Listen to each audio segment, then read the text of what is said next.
us, how are you feeling? Like, I've never been this old before.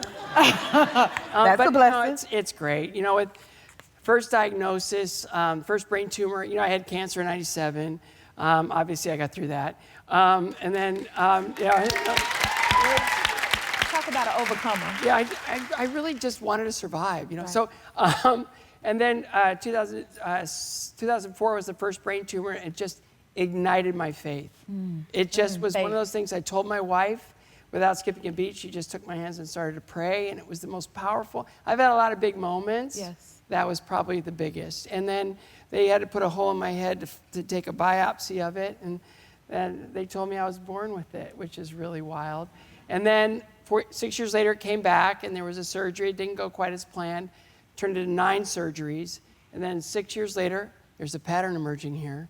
I came back again, and this time I just felt like they're giving me a surgical option and a medical option. I was like, all I felt in the back of my head was get strong. That was it. Just get strong. And I had no idea what that meant. And they said, well, what do you want to do, surgery or medical option? I go, I'm going to go home and I'm going to get strong. And they go, what does that look like? And I said, I have no idea. I'm just feeling this. And so I didn't know if it was physical, emotional, intellectual, or spiritual. So I did what I did in high school because I negotiated my high school diploma. What do? You choose E, all of the above, and at least you'll be a little right. So I've done that, and I went in for the scan, and they said, you're going to get good news. And I go, what is it? And they go, it didn't grow. I was like, okay. Went back again 3 months later, you're going to get good news. What's that?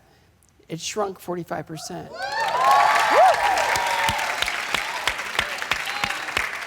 And it was like, I said to the surgeon, I go, can you explain that?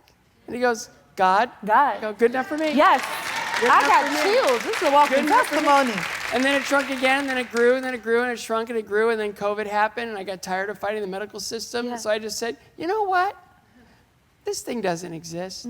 It's gone. So so when we started talking about it, the 40th anniversary of the Olympic medal and everything that's happened since, it came up, and it just became a story, and I got so much outreach and compassion. It was really wonderful. But it's 8 years ago, and I'm strong. Yes. Yeah. You're a walking testimony. Yeah. And it seemed like you chose faith.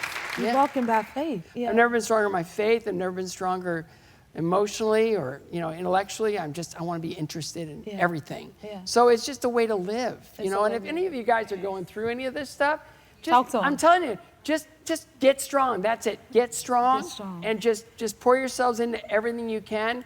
And the quality of life comes up, and then all the other stuff just sort of fades away. Fades away. Yeah. Yes. Y'all hear that? You're doing amazing things. Can you tell us about your foundation? Yeah, so I lost my mom 47 years ago, and she never had a chance.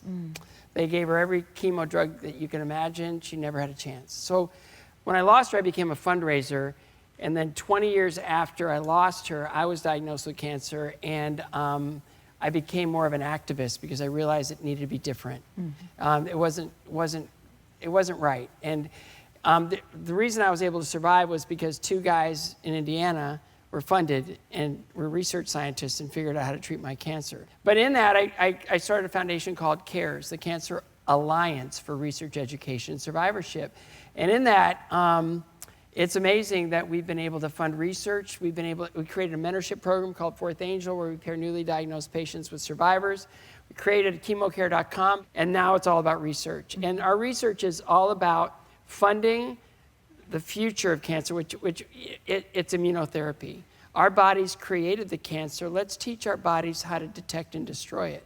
So all we fund is immunotherapy, and it's really amazing because on the night of my 40th anniversary, we announced that a research program that's for the same cancer that killed my mom is going into clinical trial. Wow. Man, I know she's